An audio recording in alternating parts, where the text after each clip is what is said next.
So எல்லாருக்குமே ஒரு பெரிய ஹாய். முக்கியமா ஃபிலிம் ரோல் ஃபேமிலிக்கு எல்லாரும் வந்துட்டீங்கல்ல. இன்னைக்கு உங்களுக்காகவே தேடி கண்டுபிடிச்சி ஒரு வித்தியாசமான படத்தை கொண்டு வந்திருக்கேன். அதுவும் கிளைமேக்ஸ்லாம் பெஸ்ட். இந்த மாதிரி ஒரு பர்ஃபெக்டான கிளைமேக்ஸை பார்த்தே ரொம்ப நாள் ஆகுது. ஸோ இந்த படத்தோடைய ஆன்லைன் என்ன அப்படின்னா, ஒரு சுரங்கத்தில் ஒரு ஆக்சிடென்ட் நடக்குது. ஸோ அதனால அங்கே வேலை பார்த்துக்கிட்டு இருந்தவங்க சில பேர் இறந்து போறாங்க.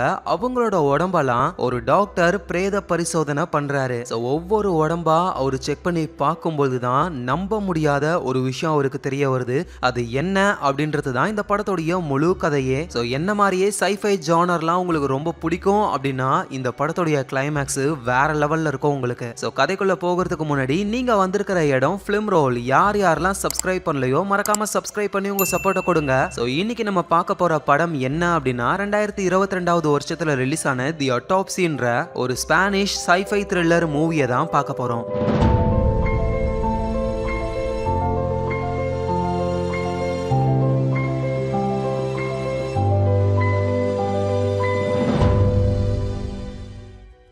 ஸோ பூமிக்கு அடியில் ஒரு சுரங்கம் இருக்கு. அங்கே நிறைய பேர் வேலை பார்த்துக்கிட்டு இருக்காங்க. ஒரு லெவலில் ஒர்க் முடிஞ்சதுக்கு அப்புறம் லிஃப்ட்ல இன்னும் கீழே போய் அங்கே வேலை செய்ய போவாங்க. ஸோ அந்த மாதிரி லிஃப்ட்ல நிறைய ஒர்க்கர்ஸ்லாம் போய்கிட்டு இருக்கும்போது சடனாக அந்த லிஃப்ட்டுக்கு மேலே ஒருத்தர் குதிக்கிறாரு. அவர் கையில் வித்தியாசமா பால் மாதிரி ஒன்று இருக்கு. டேய் லிஃப்ட்டுக்குள்ள வராம என்னடா மேலே வர, அவனை கீழே வந்தனா வாயை உடைச்சிரும் அப்படின்னு ஒர்க்கர்ஸ்லாம் கத்துறாங்க. ஸோ லிஃப்ட்டும் வந்து நிற்குது. அந்த பர்சன் அப்படியே கீழே இறங்கி குதிக்கிறாரு. எல்லாருமே அந்த பர்சன் மேலே கடுப்பாக்குறாங்க. ஏன்னா அவரும் இங்கே வேலை செய்கிற ஒரு ஆள் தான் போல. அந்த பர்சன் என்ன பண்றாருன்னா அவர் கையில பால் மாதிரி வித்தியாசமா ஒன்று இருந்ததுல அதை அப்படியே உருட்டி விடுறாரு.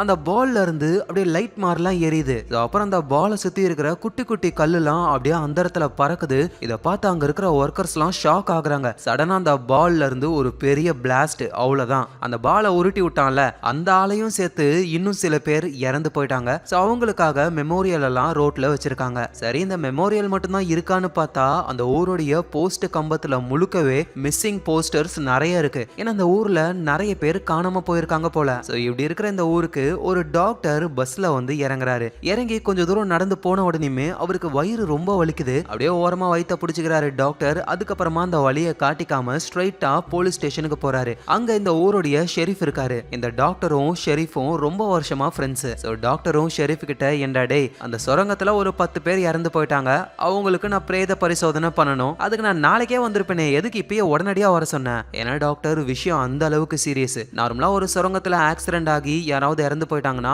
அவங்க ஃபேமிலிக்கு அந்த கம்பெனி பணத்தை கொடுக்கும். ஆனா இந்த இன்சிடென்ட்ல அந்த கம்பெனி எந்த ஒரு பணத்தையும் கொடுக்க மாட்டேன்னு சொல்றாங்க. உடனே டாக்டரும் அவங்க சொல்றது சரிதானே, வேலையினால ஒரு ப்ராப்ளம் வரும் பொழுது அந்த பொறுப்பை கம்பெனி ஏத்துக்கும். எவனோ ஒருத்தன் பாம்பை கொண்டு வந்து வச்சுட்டான் அப்படின்னா அதுக்காகலாம் கம்பெனி பொறுப்பு ஏற்காதுல. அதுவும் சரிதான். சரி பாம்பு வெடிச்சிருக்குன்னு போயிட்டு செக் பண்ணி பார்த்தா பாம்புக்கான எந்த ஒரு எவிடன்ஸுமே கிடைக்கல அப்படின்னு ஷெரீஃப் சொல்ல டாக்டரும் எனது பாம்பு வெடிச்சதுக்கான எவிடன்ஸே கிடைக்கல, ஆனா பாம்பு வெடிச்சிருக்கு. என்னங்கடா குழப்புறீங்க?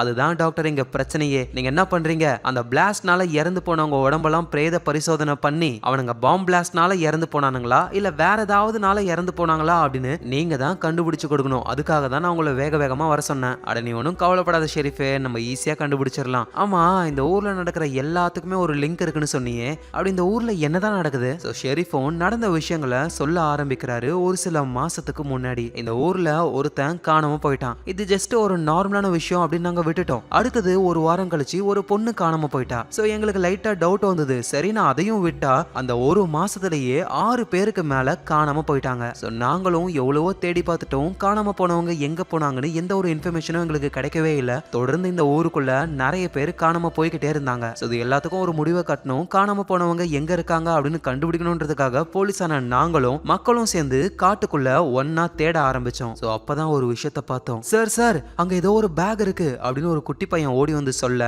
இவங்க எல்லாருமே அந்த இடத்துக்கு போறாங்க. ஒரு மரத்துக்கு மேல ஒரு பேக் ஒண்ணு இருக்கு. அந்த பேக்ல இருந்து கெட்ட ஸ்மெல் வருது. ஷெரீஃபும் அவரோட ஆளுங்க கிட்ட சொல்லி அந்த பேக்கை கீழே இறக்கி அதை ஓபன் பண்ணவும் ஆரம்பிக்கிறாங்க. பார்த்தா உள்ள ஒரு இறந்து போன உடம்பு இருக்கு. அதை பார்க்கும்பொழுது அது யாரோடதுன்னு இவங்களால கண்டுபிடிக்க முடியல. பட் ஆனா இருந்தாலும் போட்டோஸ் எல்லாம் எடுத்து வச்சுக்கிறாங்க. எப்படின்னு ஷெரீஃப் டாக்டர் கிட்ட சொல்லிக்கிட்டு இருக்காரு. இங்க பாரு டாக்டர், என்னதான் கொலையா இருந்தாலும் சரி இல்ல ஒரு அனிமல் வந்து அட்டாக் பண்ணி இருந்தாலும் உடம்புல கொஞ்சமாவது ரத்தம் இருந்திருக்கணும். ஆனா நாங்க கண்டுபிடிச்ச உடம்புல ஒரு சொட்டு கூட ரத்தம் இல்லவே இல்ல. சோ அப்படின்னா கொலைகாரன் அவனுடைய விக்டமை வித்தியாசமான முறையில கொல்றான் அப்படின்னு எங்களுக்கு புரிஞ்சுது. சோ உடனே டாக்டரும் நீங்க அந்த உடம்ப கண்டுபிடிச்சிட்டீங்க, அடுத்தது என்ன பண்ணீங்க அப்படின்னு கேட்க ஷெரீஃபும் சொல்ல ஆரம்பிக்கிறாரு. சோ அந்த உடம்ப கண்டுபிடிச்சிட்டாங்க, இப்ப அந்த உடம்ப லேபுக்கு கொண்டு போயிட்டு பிரேத பரிசோதனை அவங்க பண்ணலாம். ஆனா ஷெரீஃப் என்ன சொல்றாருன்னா, நம்ம இந்த உடம்ப எடுத்துட்டு போயிட்டோம் அப்படின்னா அந்த கில்லர் உஷாராயிடுவான். சோ அதனால நம்ம இந்த உடம்ப கண்டுபிடிச்சது அந்த கில்லருக்கு தெரியவே கூடாது. சோ எப்படி இருந்ததோ அதே மாதிரி பேக் பண்ணி அந்த மரத்துக்கு மேலேயே வச்சுக்கோங்க. இந்த ஊர்ல யாராவது ஹண்டர் இருக்காங்களா அப்படின்னு ஷெரீஃப் கேட்கும்பொழுது ஒரு 2 பேர் வராங்க. சோ அவங்க 2 பேர்கிட்டயும் ஷெரீஃப் என்ன சொல்றாருன்னா, இங்க பாருங்கடா,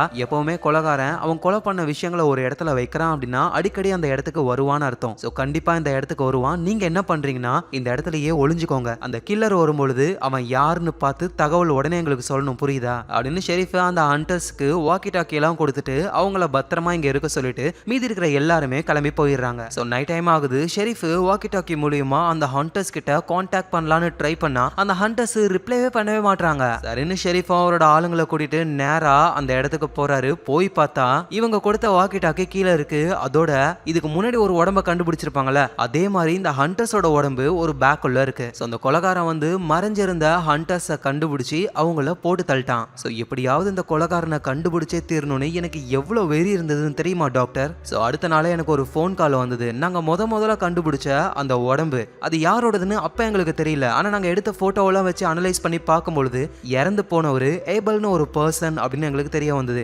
அவரு சுரங்கத்துல தான் ஒர்க் பண்றாரு. சோ அந்த பர்சனும் ஆல்ரெடி காணாம போனவர் தான். அவரோட உடம்ப தான் நாங்க கண்டுபிடிச்சோம். சோ அந்த பர்சனை கடைசியா எங்க பார்த்தாங்க அப்படின்னு விசாரிக்கும் போதுதான் ஏபல் ஒரு கிளப்ல இருந்தாரு அப்படின்ற விஷயம் தெரிய வந்தது. சோ அந்த ஏபல்ன்றவர் ஜாலியா கிளப்ல ஆட்டம் போட்டு குடிக்கலான்னு வந்து உட்கார்றாரு. பக்கத்துலயே இன்னொரு ஒரு பர்சன் இருக்காரு. சோ அந்த ஏபலும் அந்த பர்சனை பார்த்துட்டு, டே ஸ்கைஸ் நீயாடா?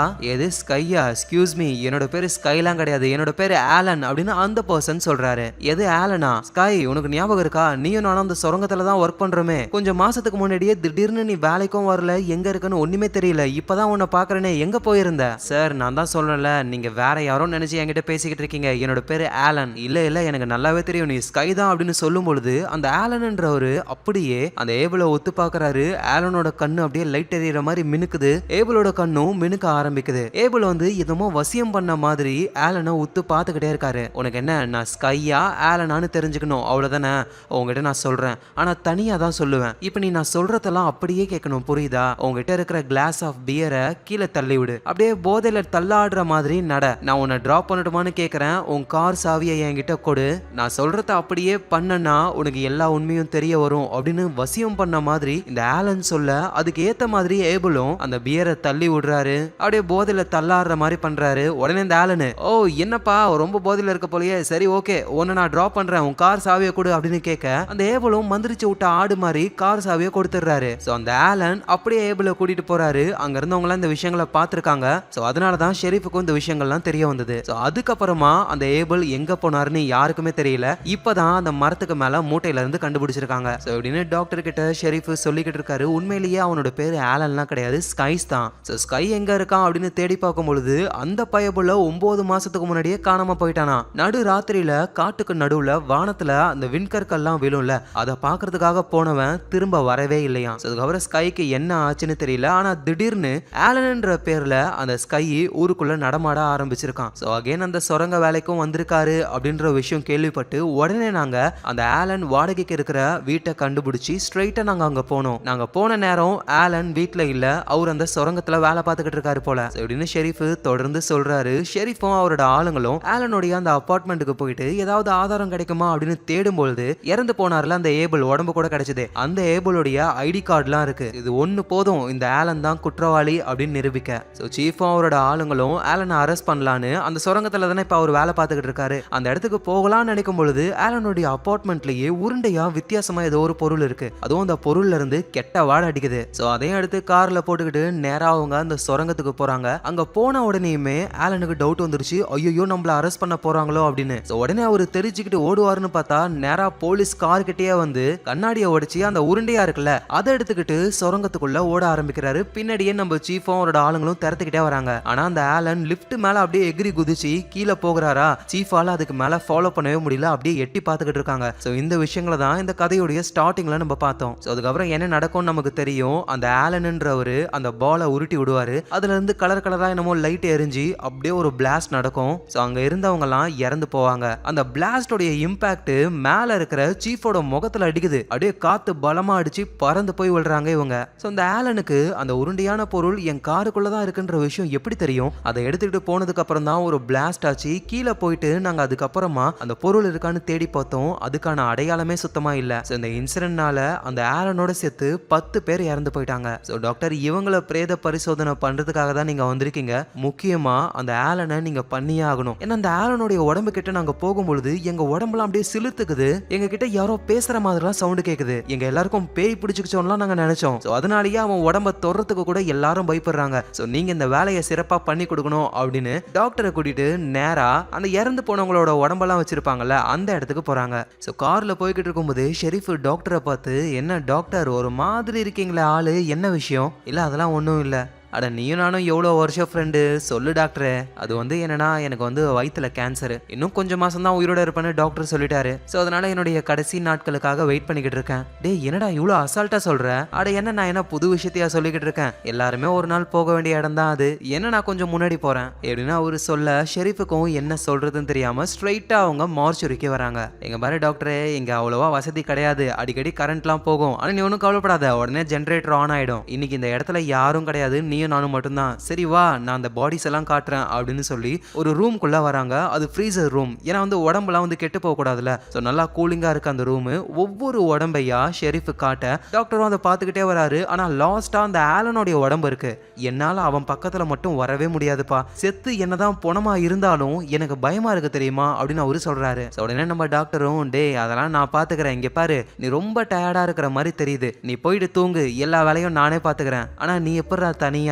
ஆட தனியா வேலை பார்க்கறது எனக்கு என்ன புதுசா? நீ போயிட்டு வா, நான் பாத்துக்கிறேன் அப்படின்னு டாக்டர் சொல்ல ஷெரீஃபும் அங்க இருந்து கிளம்பி வந்துடுறாரு. ஸோ இப்போ இந்த மார்ச்சுரியில தன்னந்தனியா நம்ம டாக்டர் மட்டும்தான் இருக்காரு, 10 பொணங்கள் கூட. ஸோ டாக்டர் வேலையை ஸ்டார்ட் பண்ண ஆரம்பிக்கிறாரு. அவருக்கு தேவையான டூல்ஸ் எல்லாத்தையும் எடுத்து வச்சுக்கிட்டு ஒரு ரெக்கார்டர் ஒன்று இருக்கு, அந்த ரெக்கார்டரையும் பிளக் பண்றாரு. அந்த ரெக்கார்டரை ஆன் பண்றது ஆஃப் பண்றதுலாம் கீழே ஒரு சுவிட்ச் மாதிரி இருக்கு. காலால் அழுத்தினா அது அப்படியே ஆன் ஆயிடும், திரும்ப அழுத்தினா ஆஃப் ஆயிடும். ஸோ அதில் ரெக்கார்டரை ஆன் பண்ணிட்டு தலைவர் பேச ஆரம்பிக்கிறாரு. ஸோ இன்னைக்கு டேட் 11/5/2025. ஒரு நாள் முன்னாடி சுரங்கத்தில் நடந்த ஒரு பிளாஸ்ட்னால 10 பேர் இறந்து போயிட்டாங்க. ஸோ அவங்களோட உடம்ப தான் நான் பிரேத பரிசோதனை பண்ண போறேன். ஸோ அப்படி பண்ணும்பொழுது அவங்களோட உடம்புல பாம்பு வெடிச்சதுக்கான அறிகுறிகள் ஏதாவது இருக்கான்னு தான் முக்கியமாக நான் செக் பண்ண போறேன்னு. ஸோ முதல்ல நான் கொண்டு வர போறது சப்ஜெக்ட் 1 அப்படின்னு டாக்டர் பாடியை கொண்டு வந்து டேபிள்ல வைக்கிறாரு. ஸோ அடுத்தது அவரோட வேலையை ஆரம்பிக்கிறாரு. ஸோ ஃபர்ஸ்ட் அந்த இறந்த உடம்பு ட்ரெஸ்ஸோட தான் இருக்கு. அந்த ட்ரெஸ்ஸை அவரு ரிமூவ் பண்ணிடுறாரு. அதுக்கப்புறமா அந்த உடம்போடைய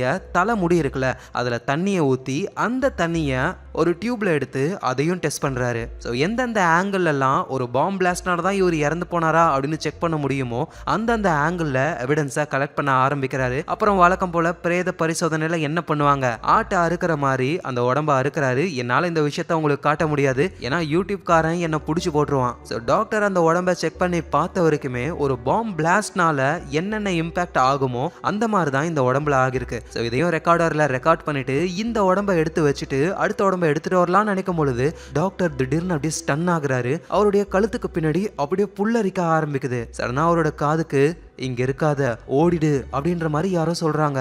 டாக்டருக்கு எதுவும் புரியல, என்ன வித்தியாசமா இருக்கே அப்படின்னு குழம்புறாரு. ஸோ டாக்டர் அதை கண்டுக்காம அடுத்த உடம்ப கொண்டு வந்து அகைன் வேலையை ஸ்டார்ட் பண்றாரு. ஸோ அந்த உடம்புடைய ட்ரெஸ்ஸையும் கட் பண்ணி அகைன் அவரு டெஸ்ட் பண்ணி பார்க்கும்போது தான் இவர் ஒரு விஷயத்தையே புரிஞ்சுக்கிறாரு. ரெக்கார்டர் ஆன் பண்ணி இப்ப டாக்டர் பேசவும் ஆரம்பிக்கிறாரு. அந்த ஆலன்ன்றவன் போலீஸ் கிட்ட இருந்து எஸ்கேப் ஆகி ஓடி இருக்கான். ஸோ தப்பிக்கணுன்றதுக்காக தான் அந்த உருண்டையை உருட்டி விட்டு அது வெடிச்சுதான் இவ்வளவு பெரிய இம்பாக்ட் ஆகிருக்கு. ஆனா உண்மையிலேயே அந்த ஆலன் தப்பிக்கணும் அப்படின்னு நினைச்சிருந்தா அந்த பாம்பை வேற எங்கேயாவது யூஸ் பண்ணிருக்கலாம். தேவையில்லாம அந்த இடத்துல யூஸ் பண்ணி இவனும் மாட்டிக்க அவசியம் என்ன? ஸோ அப்படின்னா ஆலன் தப்பிக்கணுன்றதுக்காக அந்த பாம்பை யூஸ் பண்ணல, அந்த பாம்பை வெடிக்க வைக்கணும், அதை அழிக்கணுன்றதுக்காக தான் இதை பண்ணிருக்கான் அப்படின்னு டாக்டர் நினைக்கிறாரு. ஸோ அப்புறம் அடுத்த உடம்ப செக் பண்ணி பார்க்கும் பொழுது நெஞ்சில ஒரு ஓட்டை மாதிரி இருக்கு. ஸோ இந்த டாக்டரும் நோட் பண்ணிட்டு அகைன் பிரேத பரிசோதனையை பண்றாரு. அந்த உடம்புல ஒரு சொட்டு பிளட் கூட கிடையாது. ஸோ நார்மலா நார்மலா ஒருத்தங்க இறந்து போயிருக்காங்க, அதுவும் ஒரு நாள் தான் ஆயிருக்குன்னா அவங்க உடம்புல பிளட் கண்டிப்பா இருக்கும். ஆனா இங்க ஒரு சொட்டு கூட பிளட் கிடையாது, இங்க ஓட்டை வேற விழுந்திருக்கு அப்படின்னா டாக்டருக்கு ஏதோ ஒரு டவுட் வருது. ஸோ அகைன் அடுத்த உடம்ப செக் பண்ணி பார்க்கறாரு. அதுலயும் நெஞ்சில ஓட்டை, உடம்புல ஒரு சொட்டு ரத்தம் கூட கிடையாது. ஸோ முதல்ல அவரு டெஸ்ட் பண்ண பர்சன் உடம்புல ரத்தம் இருந்தது, இப்ப 2 பேருக்கு இல்ல. இந்த 2 பேருமே ஒரே இடத்துல இருந்தாங்க. கூட யாரா இருந்ததுன்னு போட்டோவை செக் பண்ணி பார்க்கும் பொழுது அந்த ஆலன் தான் இருந்திருக்காரு. ஸோ டாக்டரும் அந்த போட்டோவை அப்படியே பார்த்துக்கிட்டே இருக்கும் பொழுது சடனா கரண்ட் போயிடுது. அதுக்கப்புறமா ஜென்ரேட்டர் ஆன் ஆகி கரண்ட் திரும்ப வந்துருது. ஸோ டாக்டரும் என்ன சொல்றாருன்னா, இந்த இடத்துல இருந்த 2 பேர் உடம்புல சுத்தமா ரத்தமே இல்ல, அவங்க கூடவே தான் ஆலன் இருந்திருக்காரு. ஸோ ஆலனோட உடம்புல ரத்தம் இருக்கா இல்லையான்னு பார்க்கணும், அடுத்தது ஆலனோட உடம்பு தான் அப்படின்னு சொல்லி ரெக்கார்டரை ஆஃப் பண்ணிட்டு நேரா அந்த பிணங்கள் இருக்கிற இடத்துக்குள்ள போறாரு. ஆலனுடைய உடம்பை எடுக்கலான்னு போகும் பொழுது ஏதோ ஒரு சவுண்ட் கேக்குது. என்னது இந்த இடத்துல நம்ம ஒரு ஆள் மட்டும் தானே இருக்கோம்னு ஷெரீப் சொன்னாரு, ஆனா வேற யாரோ இருக்கிற மாதிரி சவுண்ட் கேக்குதே அப்படின்னு புரியல இவருக்கு. இங்க இருக்கிறது ஜஸ்ட் பிணங்கள் மட்டும் தான், கண்டிப்பா இதுங்க சவுண்ட் போட வாய்ப்பு இல்ல, வேற என்னவா இருக்கும் அப்படின்னு டாக்டர் தேடும் பொழுது அந்த ஆலனுடைய உடம்பு இருக்குல்ல அது அப்படியே அசைய ஆரம்பிக்குது. தொப்புன்னு கீழே விழுந்து அப்படியே தவழ்ந்து வர ஆரம்பிக்கிறாரு. இதை பாக்குற டாக்டரால எதையும் நம்பவே முடியல. யோசிச்சு பாருங்க, செத்து போன ஒருத்தன் திடீர்னு நடந்து வரான் அப்படின்னா எப்படி இருக்கும் ஒரு டாக்டருக்கு, அதுவும் தனியா அந்த இடத்துல இருக்காரு. அப்படியே டாக்டர் பயத்துல பின்னாடியே போறாரு. அந்த ஆலனுடைய உடம்பும் அப்படியே மெதுவா அப்படியே தவழ்ந்து எழுந்து நடக்கவே ஆரம்பிக்குது. சோ அப்படியே அது டாக்டர் கிட்ட வந்து, ப்ளீஸ் எனக்கு ஹெல்ப் பண்ணு, இந்த உடம்புக்குள்ள மாட்டிக்கிட்டு என்னால வெளியே வர முடியல. எனது உடம்புக்குள்ள மாட்டிக்கிட்டியா? ஏண்டா டேய், அப்ப நீ சாகவே இல்லையா? இந்த ஆலன் எப்பயோ செத்து போயிட்டான், அவனுக்குள்ள இருக்கிற நான் தான் பேசிக்கிட்டு இருக்கேன். டாக்டருக்கு புரியல, என்னது உள்ள இருக்கிற நீ பேசுறியா, நீ யாரு அப்படின்னு கேட்கும்போதுதான், நான் ஒரு டிராவலர், இந்த யூனிவர்ஸ் ஃபுல்லா சுத்துவேன், அப்படிதான் இந்த இடத்துக்கு வந்து இந்த உடம்புக்குள்ளேயும் நான் மாட்டிக்கிட்டேன். ஏன்னா இவன் உடம்புக்குள்ள வரும்பொழுது நான் சின்னதா இருந்தேன், அதுக்கப்புறம் அப்படியே பெருசாயிட்டேனா என்னால வெளியே வர முடியல, எனக்கு ரொம்ப பசிக்குது தெரியுமா, எனக்கு ரத்தம் வேணும். உடனே டாக்டரும், அப்படின்னா இவன் உடம்புக்குள்ள இருக்கிற ஒரு பாராசைட் தான் நீயா? எதுக்காக இவன் உடம்புக்குள்ள வந்த? அப்புறம் நீ ஏதோ உருண்டையா உருட்டி விட்டு அது வெடிச்சது, அது என்னது அப்படின்னு டாக்டர் கேட்கும் பொழுது அந்த ஆலன்ன்றவருடைய உடம்புக்குள்ள இருக்கிற அந்த பாராசைட் சொல்லுது, அது என்னோட ஸ்பேஸ்ஷிப், அதுதான் அப்படி வெடிச்சு செதறிச்சு. ஆனா உன் ஸ்பேஸ்ஷிப்பை எதுக்காக நீயே வெடிக்க வைக்கணும்? ஏன்னா அந்த ஸ்பேஸ்ஷிப்போடைய டெக்னாலஜியை மட்டும் நீங்க தெரிஞ்சுக்கிட்டீங்கன்னா அவ்வளவுதான், அதுக்காக தான் நானே அதை அழிச்சேன். அதோட நீ என்ன ஓவரா கேள்வி மேல கேள்வி கேட்டுக்கிட்டே இருக்க? உன் உடம்புல இருந்து ஒரு ஸ்மெல் எனக்கு வருது தெரியுமா, உன் வயிற்றுக்குள்ள இருக்கிற அந்த கேன்சர், எனக்கு கேன்சரை சாப்பிட்றதுனா ரொம்ப ரொம்ப பிடிக்கும் அப்படின்னு சொல்லி வாயை திறக்க அந்த ஆலனுடைய வாயில இருந்து அப்படியே டென்டக்கல்ஸ் மாதிரி வந்து டாக்டர் அட்டாக் பண்ணுது. அவ்வளவுதான், டாக்டர் மயங்கிடுறாரு. அவர் கண்ணை முழிச்சு பார்க்கும் பொழுது உடம்பெல்லாம் வச்சு இவர் அறுப்பார்ல அந்த இடத்துல இப்ப இவர் படுத்துக்கிட்டு இருக்காரு. என்ன நடக்குது எங்க அப்படின்னு இவர் கத்தும் பொழுது அந்த பாராசைட்டும் அப்படியே பேசிக்கிட்டே பக்கத்துல வருது. இவனோட உடம்புக்குள்ள நான் இருந்தனா சுதந்திரமா என்னால வெளியே சுத்தவே முடியாது, அதனால இவன் உடம்ப விட்டு வெளியே வந்து உன் உடம்புக்குள்ள பூந்துக்க போறேன், அதுக்கப்புறம் வாழ்நாள் ஃபுல்லா உன் உடம்புலயே நான் வாழ போறேன். உடனே டாக்டரும், உன்னால ரொம்ப நாள்லாம் வாழ முடியாது, எனக்கு கேன்சர் இருக்கு, சீக்கிரமாவே நான் இறந்து போயிடுவேன். அட நீ வேற, ஆல்ரெடி செத்தவனோட உடம்புக்குள்ள தான் நான் இருக்கனே, நீ செத்தாலும் எனக்கு கவலையே கிடையாது. நான் ஏன் தெரியுமா உன் உடம்ப சூஸ் பண்ண? ஏன்னா நீ தான் இந்த மாதிரி இறந்து போனவங்களெல்லாம் பிரேத பரிசோதனை பண்ற ஆளா இருக்க. உன் உடம்புக்குள்ள நான் வந்துட்டேன் அப்படின்னா நீ பண்ற ஒவ்வொரு ஆட்களுடைய ரத்தத்தையும் நான் குடிப்பேன்ல அப்படின்னு சொல்லிக்கிட்டே அந்த பாராசைட் வந்துட்டு ட்ரெஸ் எல்லாம் ரிமூவ் பண்ணுது. ஏன் பண்ணுதுன்னா இப்ப அது வந்து ஆலனுடைய உடம்புக்குள்ள தானே இருக்கு, அந்த உடம்புல அது வளர்ந்துருச்சு போல வெளியே வர முடியல. அதனால ஆலனோட உடம்ப அதுவே கிழிச்சு ஓபன் பண்ணி வெளியே வந்து அதுக்கப்புறமா நம்ம டாக்டருடைய உடம்புக்குள்ள போறது தான் அதோட பிளானே. அதுக்கேற்ற மாதிரியே டாக்டருக்கு பக்கத்துல இருக்கிற டேபிள்லயே அது படுத்துக்குது. அதோட அந்த பாராசைட் எப்படி இந்த இடத்துக்கு வந்தன்னு விஷயங்களை சொல்லவும் ஆரம்பிக்குது. ஒரு விண்கல் மூலமா தான் நான் இந்த பூமிக்கு வந்தனே. அந்த நேரம் விண்கலை பாக்குறதுக்காக ஸ்கைன்னு ஒருத்தவன் காட்டுக்குள்ள இருந்தான். அவன் என்னோட ஸ்பேஸ்ஷிப்பை ஒரு விண்கல் அப்படின்னு நினைச்சுக்கிட்டு உள்ள நான் இருக்கும் பொழுது தூக்கிக்கிட்டு அவனுடைய வீட்டுக்குள்ள போயிட்டான். அதுக்கப்புறமா நான் மெதுவா அந்த ஸ்கை தூங்கிக்கிட்டு இருக்கும்போது அவனோட உடம்புக்குள்ள போனேன். அவன் உடம்புக்குள்ள போகும்போது நான் சின்னதா தான் இருந்தனே. அதுக்கப்புறமா அவன் உடம்புக்குள்ள போயிட்டு ஒரு பர்சனா புடிச்சு அவங்க எல்லாருடைய ரத்தத்தையும் குடிச்சு சாகடிச்சேன். இதனாலதான் இந்த ஊருக்குள்ள நிறைய பேர் காணாம போனாங்களே, அது எல்லாத்துக்கும் காரணம் நான் தான். உடனே டாக்டரும், நீ எப்படி இருப்பியோ அப்படியே இருக்க வேண்டியதானே, எதுக்காக ஒரு மனுஷனுடைய உடம்புக்குள்ள நீ வரணும்? நான் ஒரு பாராசைட்டா இருக்கும் பொழுது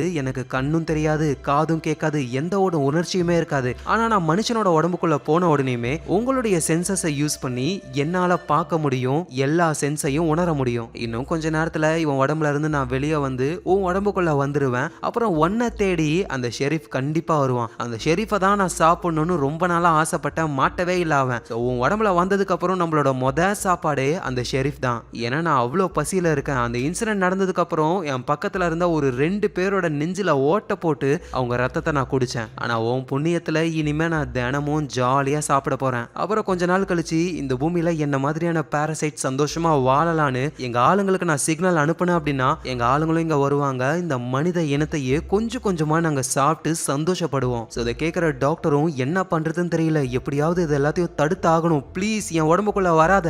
ஏய் நீங்க ஏன் பயப்படுறீங்க, கவலைப்படாதீங்க, உங்களோட உடம்பு உறுப்பு எல்லாமே என் கண்ட்ரோல்ல இருக்கும். ஆனா உங்க கான்சியஸ் அப்படியே தான் இருக்கும். நான் உன் உடம்புக்குள்ள வந்ததுக்கு அப்புறம் நீயும் நானும் உள்ளுக்குள்ளேயே பேசிக்கலாம். இப்ப நானும் ஆலனும் பேசிக்கிட்டு இருக்கோம்ல அந்த மாதிரி அப்படின்னு சொல்லிக்கிட்டே அந்த ஆலனுடைய உடம்புல இருந்து அந்த பாராசைட் வெளியே வருது. அப்படியே பார்க்க கொடூரமா இருக்காது. அந்த ஆலனுடைய உடம்பை விட்டு பாராசைட் வெளியே வந்ததுனால இப்ப அதுக்கு கண்ணும் தெரியாது, காதும் கேட்காது.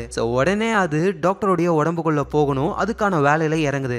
இந்த டைம்ல அந்த ஆலன் இருக்கார்ல, அவருக்கு லைட்டா கான்சியஸ்னஸ் இருக்கு. இன்னும் சொல்ல போனா அந்த பாராசைட் எப்ப அவரோட உடம்புக்குள்ள வந்ததோ ஃபுல் கண்ட்ரோல் அந்த பாராசைட் எடுத்துக்கிச்சு. உள்ளுக்குள்ள ஆலன் இருந்திருக்காரு, அவரு அந்த பாராசைட் கூட பேசியிருக்காரு, கெஞ்சிருக்காரு, ஆனா இது போகவே இல்லை. இப்ப போயிடுச்சு. தலைவர் ஒரு கத்தி எடுத்து அந்த பாராசைட்டை காலி பண்ணலான்னு வராரு. ஆனா அதுக்குள்ளேயே ஆலன் இறந்து போயிடுறாரு. ஏன்னா உள்ள ஒரு உறுப்பும் கிடையாது. இது எல்லாத்தையும் டாக்டரும் பார்த்துக்கிட்டு இருக்காரு. அந்த பாராசைட் டாக்டருடைய உடம்புக்குள்ள போகுது. ஒன்ஸ் உள்ள போயிடுச்சுன்னா திரும்ப டாக்டரோட உடம்புல இருந்து உடனே வெளியெல்லாம் வர முடியாது. அகைன் அறுத்து தான் வெளியே வர முடியுமே.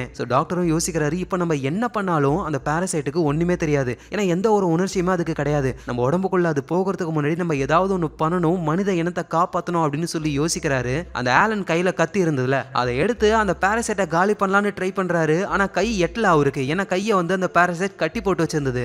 அதனால அந்த டாக்டர் ஒரு பெரிய முடிவு எடுக்கிறாரு. அந்த கத்தியை நேரா அவரோட கண்ணு கிட்ட கொண்டு வராரு. டாக்டர் ஏதோ ஒரு விஷயம் பண்றாரு. இது எதுவுமே பாராசைட்டால உணரவே முடியாது. அதோட ஃபுல் ஃபோக்கஸும் எப்படியாவது டாக்டரோட உடம்புக்குள்ள போகணும்ன்றது தான். அப்படியே அது போகுது, உள்ளேயும் போய் டோட்டல் கண்ட்ரோலையும் எடுத்துக்க ஆரம்பிக்குது. டாக்டருடைய உடம்புக்குள்ள அந்த பாராசைட்டோடைய கான்சியஸும் நம்ம டாக்டரோட கான்சியஸும் பேசிக்க ஆரம்பிக்குதுங்க. உடம்புக்குள்ள வரவே முடியாதுன்னு சொன்னியே, இப்ப வந்துட்டேன் பாத்தியா. உடனே டாக்டரோட கான்சியஸும் சொல்லுது, வந்து என்ன பிரயோஜனம், எங்க சுத்தி இருக்கிற இடத்த பாரு பார்க்கலாம். அந்த பாராசைட்டும் ட்ரை பண்ணுது, அதால சுத்தமா பார்க்கவே முடியல. என்ன பண்ணி தொலைஞ்சியா, என்னால எதையுமே உணர முடியல. ஆமா, நீ என் உடம்புக்குள்ள எப்படியும் வருவேன்னு எனக்கு தெரியும். அதனாலதான் கத்தியால என் கண்ணு, காது, கழுத்து அப்படின்னு எல்லா உணர்ச்சிகளையுமே கட் பண்ணி விட்டுட்டேன். என் உடம்புக்குள்ள இருந்துட்டு இனிமே உன்னால எதையும் கேட்க முடியாது, எதையும் பார்க்க முடியாது, எதுவும் பேச முடியாது. நீ என்ன பண்ணுவ, இந்த இடத்தை விட்டு கூட உன்னால வெளியே போக முடியாது. சரி, அகைன் நீ என் உடம்ப கிழிச்சு வெளியே போலான்னு பார்த்தாலும் கத்தியை நான் தூக்கி போட்டேன். கண்ணு தெரியாம அந்த கத்தியை நீ எப்படி தேடுவ. உடனே அந்த பாராசைட்டும், ஒன்னாலையும் எந்த விஷயத்தையும் வெளியே சொல்ல முடியாதுல, அப்படியே நீ இறந்து போன மாதிரியே நான் கிடப்பேன், உன்னை கொண்டு போய் புதைப்பாங்க. அதுக்கப்புறமா கொஞ்சம் கொஞ்சமா உன் உடம்ப தோண்டி தோண்டி நான் வெளியே வருவேன் இப்படின்னு அந்த பாராசைட்டோட கான்சியஸ் சொல்ல, டாக்டரோட கான்சியஸும் நீ இந்த மாதிரி பண்ணுவேன்னு தெரியும், அதுக்காகவே நான் ஒரு பிளானையும் போட்டேன், அவ்வளவுதான், உன் கதை முடிய போகுது. அந்த பாராசைட்டும் அதையும் பார்க்கலாம் அப்படின்னு சொல்லி டாக்டர் இறந்து போன மாதிரியே அது நடிக்க ஆரம்பிக்குது. இந்த கான்வர்சேஷன் எல்லாமே டாக்டருடைய உடம்புக்குள்ள அவரோட மூளையில நடக்கிற விஷயங்கள். கொஞ்ச நேரங்கள் கடந்து போகுது. ஷெரீஃப் மார்ச்சரிக்குள்ள வராரு. பார்த்தா நம்ம டாக்டர் இறந்து போயிருக்காரு. ஷெரீஃபுக்கு என்ன பண்றதுன்னு தெரியல, அவரு ரொம்ப சோகமாகறாரு. இப்ப அந்த பாராசைட்டோட பிளான் என்னன்னா, ஷெரீஃப் என்ன பண்ணுவாரு, டாக்டருக்கு ஃபியூனரல் எல்லாம் பண்ணி அவரை கொண்டு போய் புதைச்சிருவாரு. அதுக்கப்புறமா இந்த பாராசைட் கொஞ்சம் கொஞ்சமா தோண்டி தோண்டி அவர் உடம்ப விட்டு வெளியே வரலான்றது பிளான். அதனாலதான் டாக்டர் உடம்புக்குள்ள இருக்கிற பாராசைட் டாக்டரை கண்ட்ரோல் பண்ணாம இறந்து போன ஒரு மாதிரியே ஒரு சீனை போட்டுக்கிட்டு இருக்கு. ஆனா நம்ம டாக்டர் ஒரு பிளான பண்ணிருக்காரு அப்படின்ற விஷயம் பாவம் அந்த பாராசைட்டுக்கு தெரியவே இல்லை. ஷெரீஃபும் டாக்டரோட உடம்ப பார்க்கும்போதுதான் டாக்டர் வந்து அவருடைய ரத்தத்தாலேயே நெஞ்சில ஒரு விஷயத்தை எழுதி வச்சிருக்காரு, பிளே டேப் பர்ன் மீ அப்படின்னு. அந்த ரெக்கார்டிங்க கேளு, என்னை எரிச்சிடு அப்படின்னு எழுதி வச்சிருக்காரு. ஷெரீஃபும் அந்த ரெக்கார்டரை பார்க்கும்போதுதான் அது ரெக்கார்டிங்ல தான் இருந்திருக்கு. அந்த பாராசைட் பக்கம் பக்கமா டயலாக பேசிக்கிட்டு இருக்கும்போது நம்ம டாக்டர் நைஸா ரெக்கார்டிங்க ஆன் பண்ணிட்டாரு. அந்த பாராசைட் பேசின எல்லா விஷயமும் இப்ப அந்த டேப்ல ரெக்கார்ட் ஆகி இருக்கும். இதை மட்டும் ஷெரீஃப் கேட்டுட்டாரு அப்படின்னா நம்ம டாக்டரோட உடம்புக்குள்ள பாராசைட் இருக்கிற விஷயம் ஷெரீஃபுக்கு தெரிஞ்சிரும். டாக்டரே சொல்லியிருக்காரு என்னை எரிச்சிரு அப்படின்னு சொல்லி. நேரா தூக்கிட்டு போயிட்டு மொத்தமா எரிச்சிருவாரு. டாக்டரோட சேர்ந்து அந்த பாராசைட்டும் அழிஞ்சு போயிடும். இப்ப ஷெரீஃப் வந்து ரெக்கார்டரை கேட்கும் பொழுது அது அந்த பாராசைட்டுக்கும் கேட்கும். அப்படி கேட்டுட்டா அவ்வளவுதான், அந்த பாராசைட் எஸ்கேப் ஆகி போக தான் ட்ரை பண்ணுமே. இந்த விஷயங்கள்லாம் நடக்க கூடாதுன்றதுக்காக தான் நம்ம டாக்டர் அவரோட காது கண்ணெல்லாம் அவரே காலி பண்ணிக்கிட்டாரு. இப்ப பாராசைட் பாராசைட்டுக்கு வந்து எதுவுமே கேட்காது, நடக்கிற எதுவுமே தெரியாது. ஸோ அது நினைச்சுக்கிட்டு இருக்கோம் நம்மளை கொண்டு போய் புதைக்க போறாங்க அப்படின்னு. ஆனா உயிரோட எரிக்க போறாங்க. அந்த பாராசைட்டோட கதை அவ்வளவுதான் முடிய போகுது. ஸோ நம்ம டாக்டரும் இந்த உலகத்தை காப்பாத்துறதுக்காக ஒரு பெரிய தியாகத்தையே பண்ணிருக்காரு. ஸோ இந்த இடத்துலயே தி ஆட்டோப்சின்ற இந்த படம் முடியுது. ஸோ நீங்களே சொல்லுங்க கிளைமேக்ஸ் எப்படி இருந்தது? அதுவும் நீங்க சைஃபை ஃபேன்ஸா இருந்தீங்கன்னா ரொம்ப ரொம்ப பிடிச்சிருக்கும், டவுட்டே கிடையாது. ஸோ கதை பிடிச்சிருந்தா ஒரு லைக்கை போடுங்க. அதுக்கு நம்ம எக்ஸ்பிளனேஷன் எப்படி இருந்ததுன்னு கமெண்ட்ல சொல்லிட்டு போங்க. அதோட முக்கியமா எல்லாரும் ஃபிலிம் ரோல சப்ஸ்கிரைப் பண்ணிட்டீங்க தானே? சப்ஸ்கிரைப் பண்றீங்களா இல்ல ஒரு பாராசைட் அனுப்பட்டுமா? சரி நான் சும்மா தான் சொன்னேன். நீங்க சப்ஸ்கிரைப் பண்ணிடுவீங்கன்னு எனக்கு தெரியும். ஸோ மறக்காம சப்ஸ்கிரைப் பண்ணி உங்க ஃபிலிம் ரோல சப்போர்ட் பண்ணுங்க. நாளைக்கு நம்ம வேற லெவல் மூவில பார்க்கலாம். Lots of love guys.